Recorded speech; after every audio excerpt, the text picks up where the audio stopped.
the International Game. I'll start. Hi, everyone.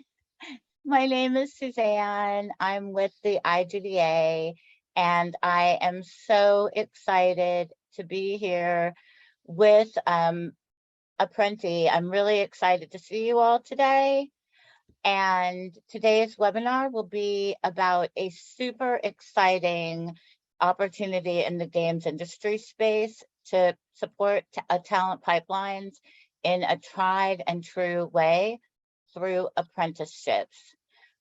And I'm really excited because Apprenti has a new apprenticeship program in game development with Epic, which is amazing.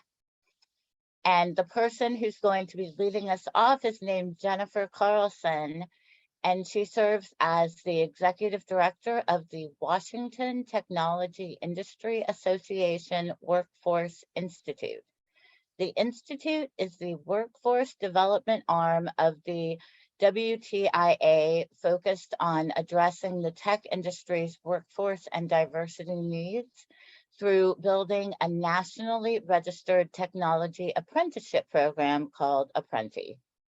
Additionally, she serves on the Tech Councils of North America Workforce Board and as an adjunct professor in graduate studies at Seattle University.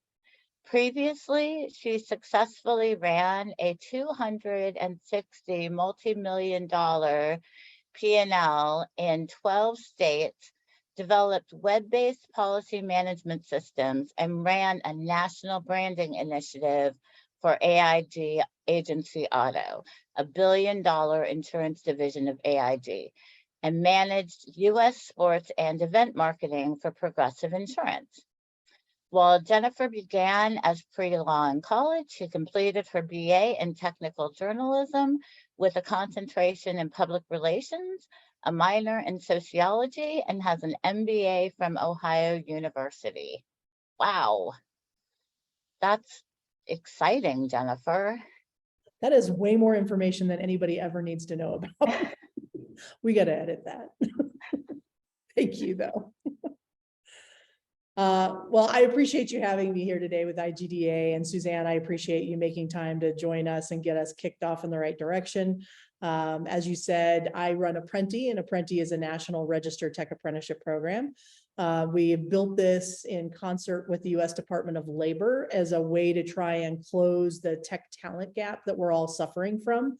And my partnership with the WTIA, the world's longest company name, is largely because the clients that we have in Washington who are members of that association were focused on trying to figure out how to do it through non-traditional talent and struggling with a way to do it in a scalable fashion. And as a trade association, we had the ability to convene all of the large players, Google, Microsoft, Amazon, F5 Zillow, Tableau in the Washington market, and really talk about what's it going to take, what are the kinds of systemic changes companies will have to make in terms of adopting new talent, as well as what are we looking for and how do we also solve for things like diversity challenges and hiring and retention diversity amongst tech roles. And so they collaborated with us to build a kind of a holistic system using the core requirements under law in the US for apprenticeship, but fastening them in a way that works for us as a sector, which doesn't look like what we're used to seeing if we think about the building trades, which is historically what's used apprenticeship in the US. So that said, this is now expanded nationally. And we, as Suzanne said, have launched a partnership with Epic to talk about now how do we take what we've built for kind of core utility tech jobs and start to tailor those by sector in a consumable fashion for all of you. And so part of the exciting conversations we've been having with IGDA is whether you're a large company or a small company is really irrelevant to us.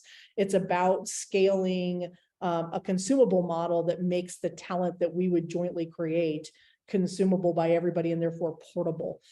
Since the strategy we've all been employing to this point has been poaching, really, because we can't get enough talent out of our traditional ecosystem, which is the university track. And we're always all looking for that perfect, 3 to 5 years of experience post-grad with a college degree from preferred universities, X, Y, and Z. And that's a really finite and limiting number. And so we've kind of created our own pain points around how to build talent.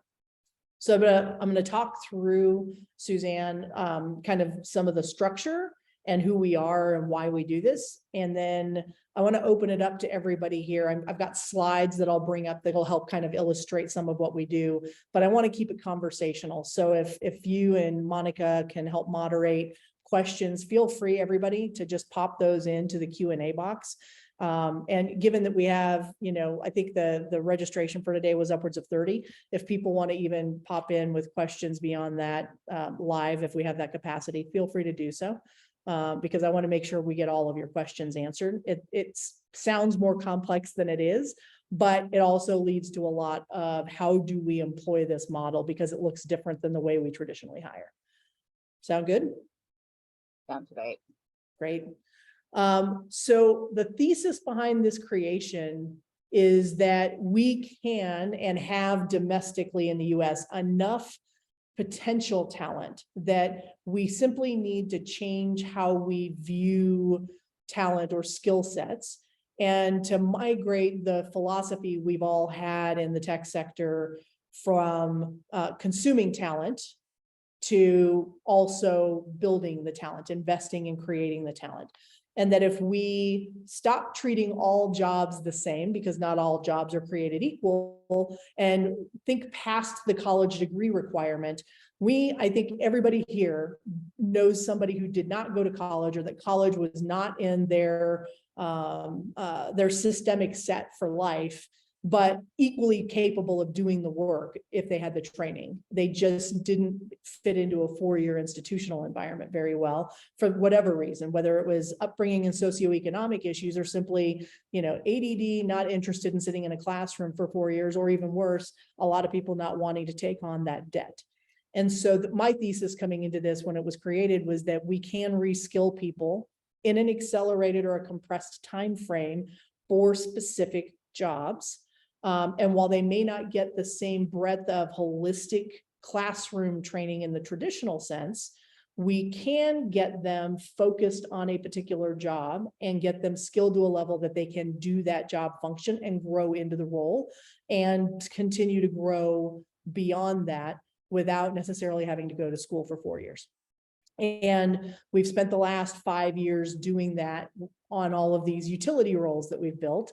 And filed for apprenticeship with the U.S. Department of Labor. And that is now what's prompted us to come to you with Epic in partnership to create the next round of these jobs, so that we can start thinking about how do we solve that talent gap, and how do we work with you as companies to make investment in training people to reskill them and basically augment our existing training infrastructure and therefore create more talent. So I'm going to share my screen, and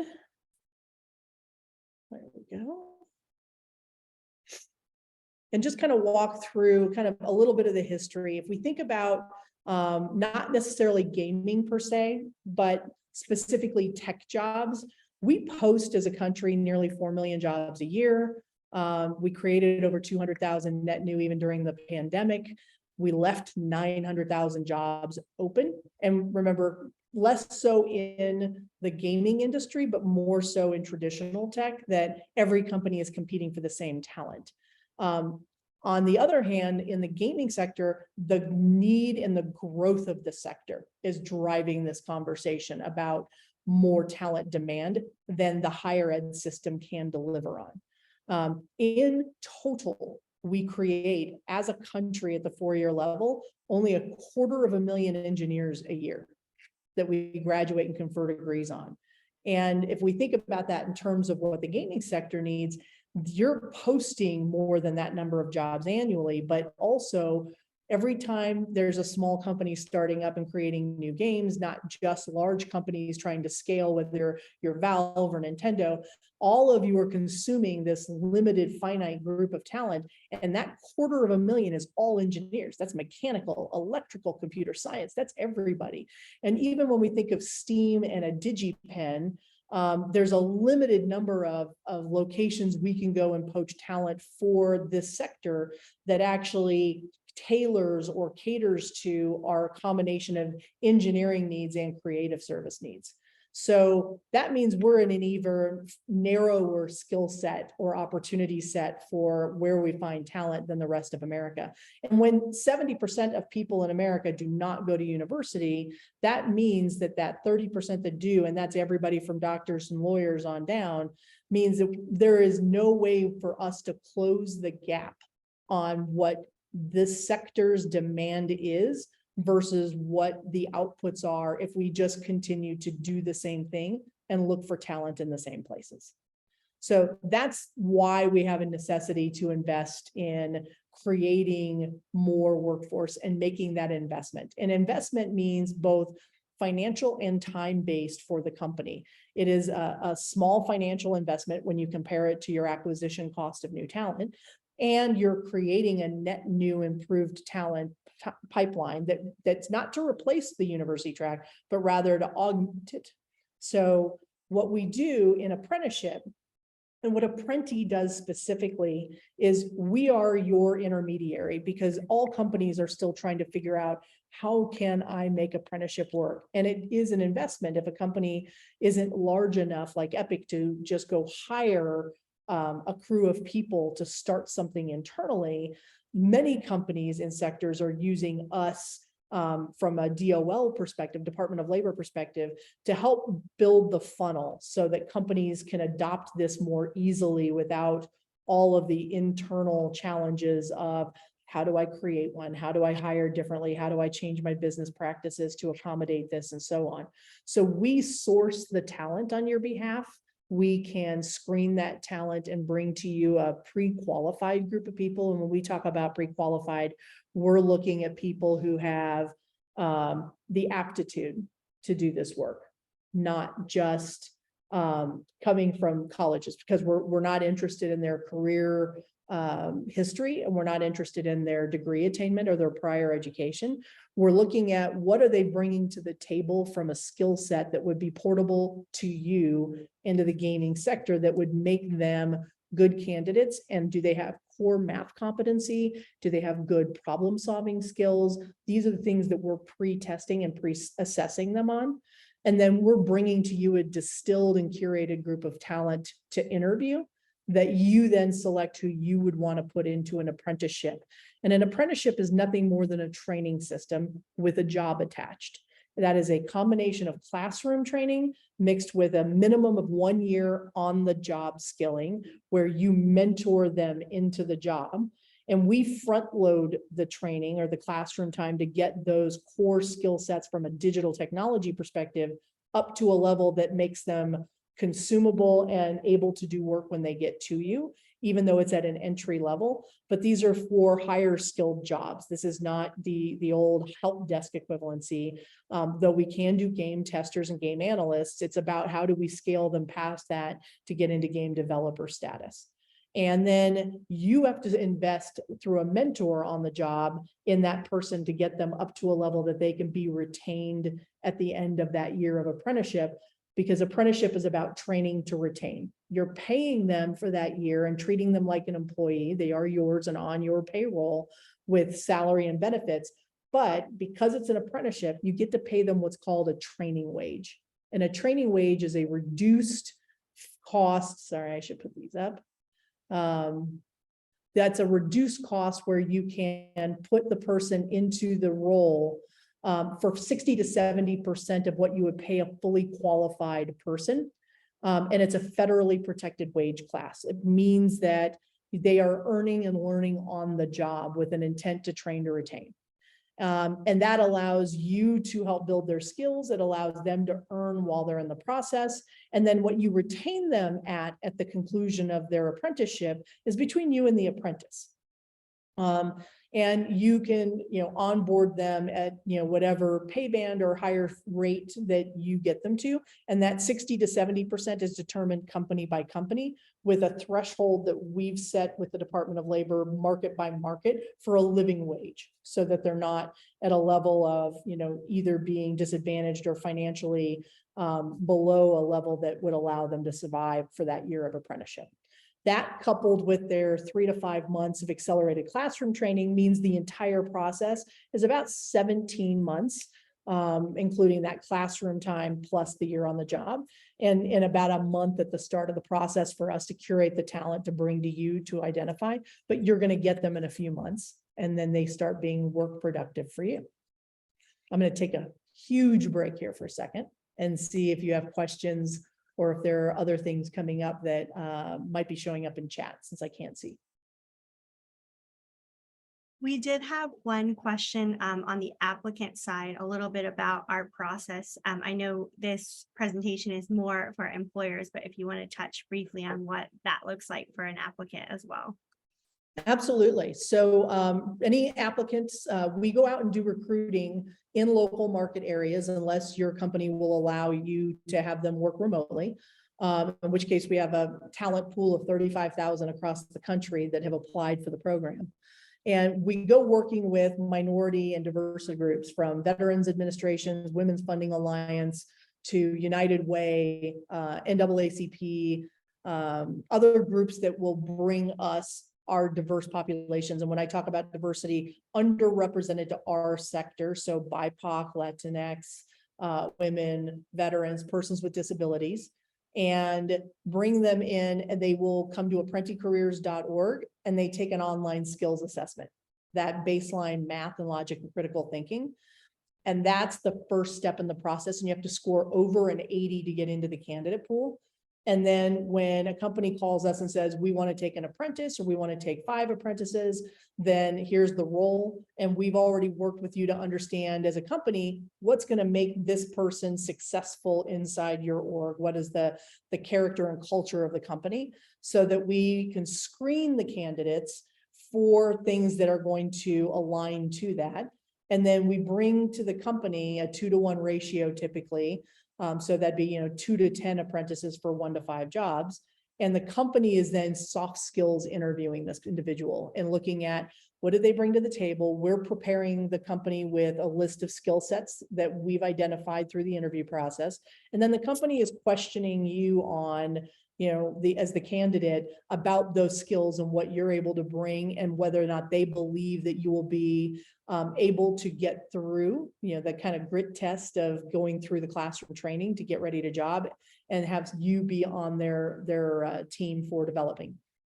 And then an offer is extended, but the offer is contingent upon the apprentice being able to complete the classroom training in a satisfactory manner. So there are benchmarks and empirical requirements in the classroom environment. And in that 3 to 5 months of classroom, that is required that the company gets to weigh in on and identify what are the minimum requirements that they have to get through, or certifications that are needed. That's what is delivered. And it's usually a 40-hour-a-week environment for classroom. And then you have your start date, and assuming you pass, which 94% of our students get through the classroom to go to job, then they go into their full year of apprenticeship with the company, and they are basically starting at the bottom of the curve and working their way up to the independence level. And it's usually about mid-year that they shift to a position where the mentor is spending less time with them, and they're able to act more independently. If we compare that to the college system and how we think about our traditional recruitments, the folks that are coming into us are, as an industry, are usually these apprentices versus college are 2 sides of the same coin. The college folks coming in are better conversant in theory and how we got in our development systems to this point, but they aren't as well conversed in hands-on experience. Apprentices are more ready to jump into the hands-on experience, but they don't have the theory and the history of how we got here, and might be inclined to ask a lot of questions about why we don't do it that way. And it's, it would have been obvious to somebody on the college side. So the training window or that onboarding window is about the same amount of time as you would have with a college student coming in. It's just the opposite side of the skill sets that are missing. Interestingly enough, we've had some companies even say that they like bringing in an apprentice at the same time as they're getting their new college grads on, and then they pair them up so that they can support each other. But the median age in an apprenticeship, because it's not a college recruitment process, is 31. So this is an 18 and over program, and we will recruit everybody 18 and over. We've placed 18-year-olds, but we've also placed 65-year-olds. And the median age being 31 is you're getting people with 10 years of work-life experience that are coming to the table ready. They have a better sense of what they want to do. They're not piloting this to see if this is what they want for a career. They have a better sense at this point. And they're, they have a better presence and maturity coming to the job. Does that answer the question? Thanks, Jen. And we also have a question about what kind of studios and gaming organizations are going to be involved with this. Great question. This is just piloting and kicking off. So you are our first serious conversation. We have our first pilot cohort running in New Orleans right now. Monica, do you want to share any information on that front? Absolutely. So in New Orleans, we are partnering with Testronic Labs and CG Spectrum for a pre-apprenticeship program to be QA game testers. So those of you who are in the New Orleans area, or if you all know folks in that area who are interested in launching their career with Testronic, it's a really exciting opportunity, and it is absolutely recruiting now. So the interesting thing about this, because that would be a very super entry level role in the gaming sector, is that we worked with Testronic to actually build what we call an apprenticeship ladder. So that role will then become the feeder role for game analysts, game project management, and then feed up to the level that we get them into game developers. And so it's a stepped apprenticeship process that will allow their career to develop and grow, with just the entry point being the tester. And of course, they're looking at hundreds of testers, and then it starts, the funnel narrows into the 100 game analysts and then 50 game PM and so on. But they want to have this be a self-feeding system. So those roles are all in development with them, and a way to think about apprenticeship that is beyond just taking them in at a high level and expecting them to be able to jump in with both feet right at the start.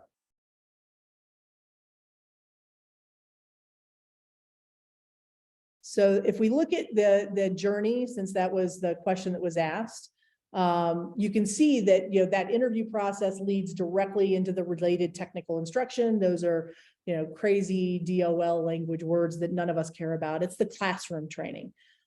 This is that 40 hours a week for the number of weeks that the company has identified the training level of a requirement that person is going to have to meet to be able to come to the job.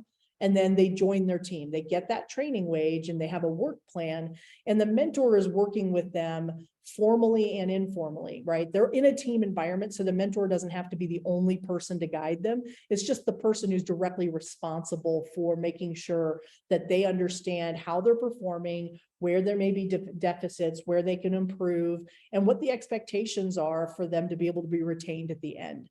What do they need to achieve in order to get there?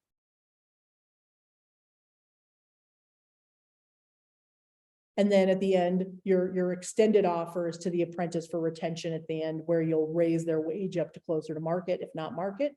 And of course, it's a competitive environment. So my recommendation always is to get them to market wage, or risk losing them to another company. So what's the return for the company to participate in this? Obviously, what every company spends on talent acquisition is different. So what companies are looking at is, you've already got that 30 to 40% savings in salary, which puts us an average of 35. There is a wage increase mid-year. So they go from 60 to 65% or 60 to 70%. of the wage of the fully qualified person that you would have hired traditionally. And 92% are retained versus what we typically see in the tech sector on the higher ed side. Again, 31.5 is the median age. So these folks are a little bit further along in their career. Then there's the cost of the cost of the classroom training. The classroom training, not only with CG Spectrum, but potentially with other training providers, is somewhere between $7,000 and $15,000. And we are a nonprofit that works directly with state and federal agencies to find and procure subsidies to help offset that cost. Our intent is both to keep it off the shoulders of the apprentice to not have to pay for that training, but also to reduce the cost for the company and then get those funds through. And so we are typically able to source roughly 50% of the training cost. It depends on which market you're in. Some states are more generous than others, and where we can procure those dollars. And then whatever the unfunded portion of the classroom training is, goes to the employer. So if it was $10,000 to get this person trained in that 3 to 5 months, and we were able to procure $5,000, privately, then the company would be responsible for paying for the other $5,000. And then Apprenti receives a $3,500 fee for sourcing, screening, delivering the talent, and co-managing them with you to make sure they're meeting their milestones and exiting the program at a level that they can be consumed by you over that term. So we're with you from day one all the way through the end of their year of apprenticeship. And that is our flat cost per apprentice. And so you'd be looking at an $8,500 investment, and only you know how that compares to your typical procurement costs for talent. If we compare it to what our large companies pay both internally and externally, it's averaging around 23% cost reduction compared to traditional recruitment. For the individual, these are folks that are getting reskilled and also are moving industries in many cases. And I will tell you that a lot of the time they're underemployed. And my number one content or source location is veterans coming directly out of military service and looking for a way to do this without going back to college. But concurrently, my number two is Uber drivers, people who have a degree and are diverse. And that degree was in a liberal arts, general studies capacity, and they've not been able to find their way in. And now they're 10 years removed or 8 years removed from school. And they're not in a position where they can go to a job and apply and say, I have X years of experience, because Uber doesn't count for traditional job experience for most companies. And so as a result, they're looking for a way to get in without having to go back to school. 50+% of our apprentices come in with a degree, just not a degree that we would typically consume or from a school that we would typically consume. Small colleges, night and weekend colleges, online universities, even for-profit schools, which is where we pull in more of our diverse population from. And then for the other half that don't have degrees, there's usually some college or they've taken some classes independently to think about what they want to do. And interestingly enough, the retention rate looks the same for both sides. So the degree was not an indicator of success by comparison. It's really their ability to apply themselves and whether they really want to engage in this, which by the time they get through the process with us is they really want to engage and get through this opportunity and see what their growth and income is going to look like. The nice thing about being a registered apprentice, and this is where we start getting into building sustainable ecosystems together, is that the Department of Labor confers a certificate. It's not a degree, but it is kind of, from an apprenticeship perspective, considered the equivalent. And it's verifiable from a background check perspective. It's assigned a number. If continuing education is required, that can be tracked. And the good news is it means that when they apply for a job across state lines, that means that it's portable. Or if they're going from company to company and they say that they've completed an apprenticeship in X, that's been decided not by the Department of Labor, but by us as an industry, and the companies that all sign on to this review those standards and requirements and say, yes, I agree that those are it, or no, I don't agree, the job has changed. And then we can readjust those standards to keep pace with industry far faster than accreditation can with a university. That takes a matter of a couple of months. Or it could be that we need to create a new job, which also only takes a few months to get approved. And that allows these to be timely, nimble, and tells us what we know they are capable of doing, because the standards include the skill sets that they're learning during the course of that year at a macro level, in large buckets of learnings and knowledge and what their capacity should be at the end of their apprenticeship. Jen, we had a great question. This is from one of our attendees. How does Apprenti work with employers who allow employees to be fully remote? Do you require the apprentices to be local to the business? So that is entirely up to the company. If the company sees a time where they're going to require the apprentice or the employee to now start coming into an office, we will do the sourcing locally to ensure that they're not at a disadvantage or going to be told in the future that they're going to have to reload to stay with their job. We don't want that to happen. If the company is fine with them being remote, we will work with the company to help coach them on how to communicate well with an apprentice. If we think about imposter syndrome and how we're onboarding skilled talent today, even big companies are still trying to figure out what are the steps we have to take with remote employees so that they get ingrained in a team, know who to communicate with, and how to operate in the team or in the company's systems. Those things have to be there for an apprentice as well. But that imposter syndrome takes it one step farther, in that being in a business environment, it was much easier to turn to the person to your left and say, hey, can you help me find this? I can't get something. That doesn't exist anymore.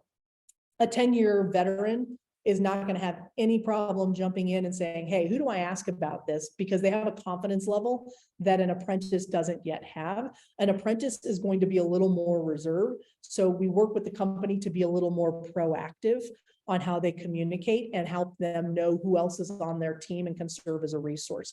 That's really the pivot that needs to be there. And the more they can be remote, there is absolutely nothing preventing apprenticeship from working in a remote system. We do that, and we pivoted to that on day one of COVID.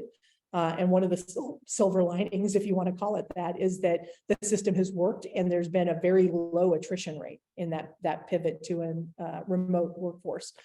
It just means that the doors are now open for us to recruit for you from anywhere in the country instead of just in your backyard. What you see in front of you is where we started. These are the roles that I call the utility of tech roles. These positions are 100% of our placements up till just recently with our first tech cohort in the gaming sector. Software developer, number one at 40% of our placements, cloud operations, number two at 22% of our placements. And then it's really a split between cyber and data. Or business analysts that take up the bulk of the rest. And then there's all the others, which are also RAMs, 1% apiece. Now we're at a point where we're starting, we've filed with Unity and Unreal under game developer so that we can get that first role teed up. And we have a couple of others that I'm going to pull up on the next screen as we talk about the gaming sector, but these are already in existence and operating nationally. So when we look at what's required in the game developer role, even beyond the game tester, which is super entry level, we're looking for technical instruction right now. And what we're being told by all of you is that, C++ to C#, some Java fundamentals would be great. And then what you see under game programming here in the first box. What they get on the job is more of the object-oriented concepts work and directories and the physicalizers, and can they do the actual game developer work because it looks different than what we are used to seeing in the traditional tech sector. And that's what they're getting their hands-on experience with their mentor on. And then these become the transferable skill sets in either Unity, Unreal, or the combination of those with C. And that means that we should be able to consume them largely everywhere after they've completed their apprenticeship, for that 15% or so that don't stay with the company. And that don't stay with the company is split between those who have decided, a third say, this is not the right sector for me. A third say, I like what I'm doing, but maybe not at the company that I'm at. And then a third, honestly, companies, if they waffle or waver on whether or not they can convert them at the end or don't communicate well with the apprentice. The apprentice is nervous about wanting to make sure that they're still employed at the end of this opportunity for themselves. And so we actually have some that get poached, but it's in that 4 or 5% range. Other questions, Monica?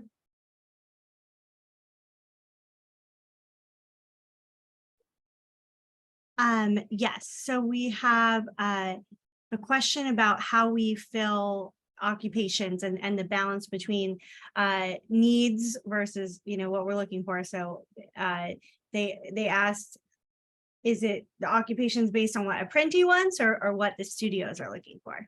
No, this is what you need. We are an employer-driven model, 100% in it for you as companies. We don't build anything or offer a role that you haven't identified as central and core. And the training requirements are also driven by you. This is rarely done off the shelf, even in those other core requirements on the previous screen. This is what companies have identified. If I just use them to illustrate it, this is what companies have identified in the red lines as the kind of training that's needed. And we've built these roles purely on demand, not for ourselves, which is why software developer and analyst, as I said, is about 40% of our placements, cloud ops, 22%. But we have takers for every single one of these roles. We've had apprentices in every single one of these roles. And like I said, these are utilities. So we would be doing the same thing in the gaming sector. What we heard very clearly was game developer was a need. And so that's where we started. And if this is not where the industry thinks it can take an apprentice without the traditional requirements as a starting place, this was a first foray. That does not stop us from filing 3 more jobs. If you come to us and say, I actually need this role, and this role, and let's talk about what makes those apprenticeable and how many of those are needed by the sector. And then we will build those with you and file them for apprenticeship.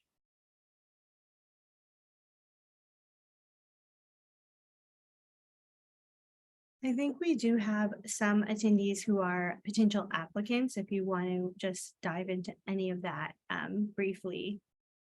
Sure. So applicants, we've kind of already walked through how the process works for you.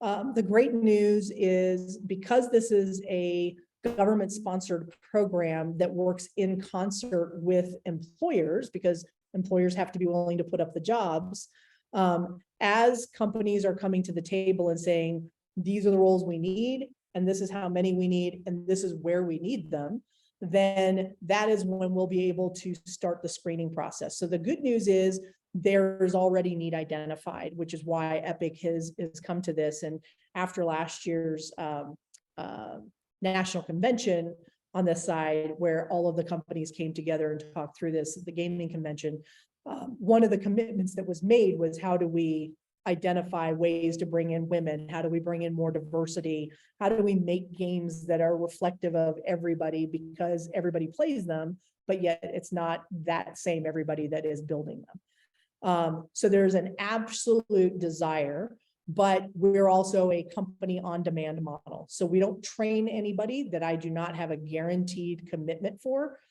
Meaning that the companies have to come forward and say, this is how many we need to fill, and these are where we need them, and this is when we need them.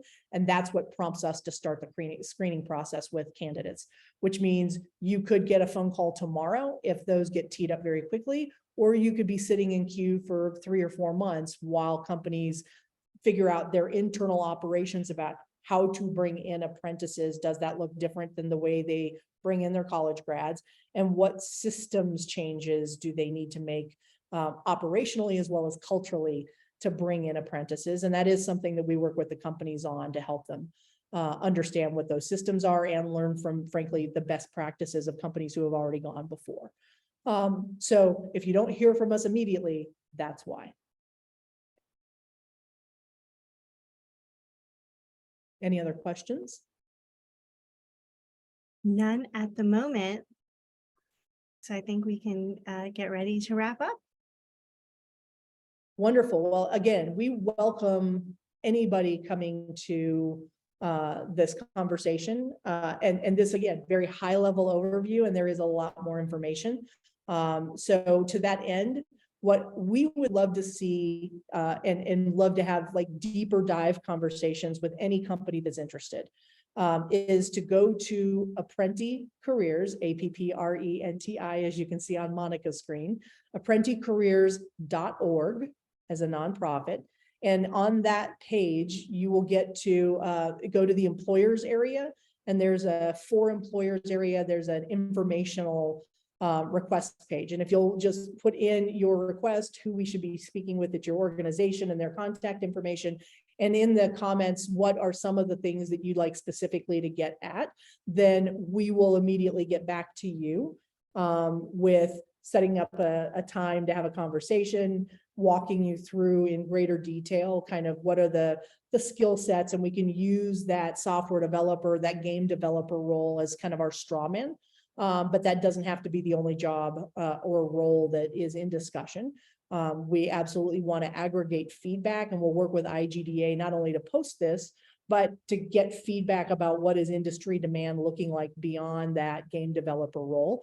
And we want to be able to serve everybody. So if we're looking at companies and organizations that are smaller that need one or two of something, as opposed to bigger companies that want entire cohorts for themselves of 20, then we want to be able to bring as many of those together as possible for your own efficiency and to keep the cost for the training down. And so we'll try to merge as many into one cohort as possible and do that as rapidly as possible for efficiency and get that going. We also can do things in kind of a concurrent fashion where you've got people who could be getting screened and going into the classroom training concurrently with us working with your company on some of those internal operational structures, so that you're not spending 3 to 6 months dealing with those operations before you get your first apprentice. Those two things, the apprentice can be in classroom at the same time we're working with you on some of those operational onboarding things, so that you're not having to defer that. So apprenticareers.org, go to the employer area, submit your question and whom we should be speaking with at your company. And we look forward to speaking with everybody and hope that this is both educational, informational, but also a great opportunity for us to start creating another pipeline of talent, and hopefully a very diverse one at that. And I think, Monica, you put Apprenti Careers website in the chat. Thank you very much. And Suzanne, do you have any comments? This was absolutely great. It was so informative, and I really love that the average apprentice is 31. I think that's, and comes in with a lot of just life experience, which I think is really valuable. And 86% of our placements fall into one of the diverse categories as well. Which is amazing, because that's been such a challenge for the games industry for so many years. And so the ability to increase the diversity of the population is important. Yeah, and I get the sense that I think there's a disconnect in all sectors, not just in gaming or in traditional hiring, that people think that they can't do it, number one, and number two, that it's not welcoming to them. And we've made a very deliberate attempt to prove both of those things wrong. And it has worked really well. We're just kicking off a longitudinal study for 5 years to show how long these people are staying in their job and showing career progression, and early results looking really strong. So, you know, this is a combination of kind of changing the complexion of a sector at the same time that we're, you know, building a new tech force domestically. We just kind of have to get over some of our own hurdles to do so. Absolutely. Their program is really impressive. Well, thanks for having us here today. We really appreciate the opportunity.